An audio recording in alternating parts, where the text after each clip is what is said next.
Bye sir and eraser boy sir. You know, I want to share, my sister just had a baby. So నేను జెన్యున్గా మన రిలీజ్కి ఒక 2 weeks తర్వాత నేను ఫ్లోరిడా వెళ్ళి తనతో చూడాలనుకుంటున్నాను.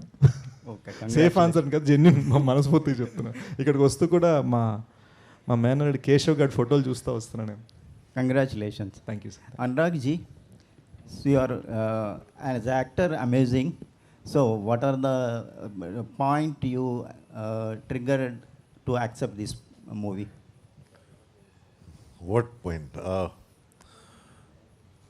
I like the story. And other than that, it was just pure blackmail. What kind of blackmail? Emotional. They left me no choice but to do the film. ऐसा चीज़ क्या है इसमें, आप थोड़ी नहीं करते ना?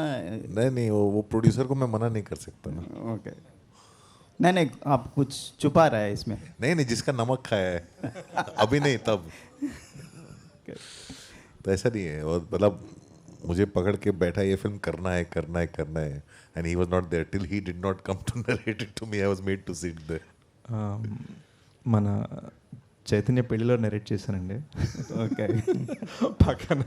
పక్కన టెంట్లు ఉన్నాయి కదా, టెంట్లో కూర్చొని నెరేట్ చేశాను. సార్కి బాగా నచ్చింది. సో నేనేమో యూజువల్గా మనకు ఒక ఫిల్మ్ జర్నీ ఒకటి ఉంటుంది, చెప్పంగానే చెప్తాను, ఆలోచించి చెప్తాను ఈ టైప్లో. సో సార్ ఏమో అలా చెప్తారనుకో నేను లేచి సరే అండి మనం పెళ్ళి జరుగుతుంది కదా ఇంక వెళ్దాం ముందరికి అంటే కడితే కప్ కర్నా అని సార్ చేయి పట్టుకుని అనేసరికి షాక్ అనమాట. సో నేను ట్విస్ట్లు అంటే నాకే ట్విస్ట్ ఇచ్చారని. సో అక్కడి నుంచి we went forward. Anurag ji, I also like the look they gave me. So. Okay. Anurag ji, अभी भाषा का पाबंद नहीं है तो तेलुगु में स्ट्रेट फिल्म कब कर रहा है? तेलुगु में डायरेक्ट? मैं अभी डायरेक्ट करने के लिए रेडी नहीं हूँ तेलुगु में. नहीं, वो पैन इंडिया होता ना, इसलिए. पैन इंडिया में नहीं कर सकता. उसके लिए एक स्किल चाहिए जो मेरे पास नहीं है. ఓకే. శేష్ గారు, బేసికల్లీ లవ్ స్టోరీస్ అనేవి అంటే సీతారామం కావచ్చు, ఇలా ఏదైనా కానీ మంచి కంటెంట్తో వస్తే కన్ఫామ్గా యాక్సెప్ట్ చేస్తారు. బట్ ఎక్కడో డెప్త్ లేకపోవడం వల్ల యాక్షన్ యాడ్ చేశారా, లేదు రెండు కలిపి తీసుకురావాలనుకున్నారా? It was always that, and it was always a love story in an action film. So మీరు కానీ just out right action expect చేస్తే అరే మనం బిర్యానీ అనుకుంటే బిర్యానీ కాదు పులిహోర పెట్టారని ఫీలింగ్ వస్తుంది. But out right love story expect చేసినా మీరు కరెక్ట్గా చెప్పాలంటే దీన్ని ప్లేస్ చేయాలంటే మన జెమ్స్ ఉంటాయి కదా, లోపల లవ్ స్టోరీ అండి, షెల్ యాక్షన్, కరెక్ట్గా చెప్పాలంటే. బాగా చెప్పారు. అయితే టీజర్లో చూసినా ఏదైనా కానీ కంటెంట్ పరంగా లేడీస్ చీట్ చేయడం అంటే హీరోయిన్ మిమ్మల్ని ఏదో చీట్ చేసినట్లే చూపించారు. బట్ క్లైమాక్స్ ఎలా ఉంటుందో లేదా ఓవరాల్గా సినిమా ఎలా ఉంటుందో తెలీదు. కావాలనే ఆ లైన్ తీసుకున్నారా టీజర్లో అందరిని అట్రాక్ట్ చేయడానికి? యాక్చువల్గా నేను దీని గురించి ఒకసారి మాట్లాడదాం అనుకున్నానండి. ఏవేవో వచ్చాయి కొన్ని ఆర్టికల్స్ చదివాను, నా దాకా వచ్చింది. నేను యూజువల్గా అంత ఆలోచించిన పనిలో ఉంటాను.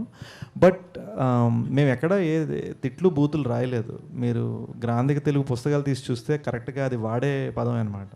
సో మేము ఎక్కడ జస్ట్ ఒక ఫ్యాషన్ ఉందని చెప్పి నేను బూతులు వాడే రకం కాదు. జస్ట్ ఎఫ్ఐఐ చెప్తాను. Okay, good evening, Mr. Aduseshu, sir, and the whole team. I really appreciate all the effort that you have put in to bring out such an output now that we have witnessed.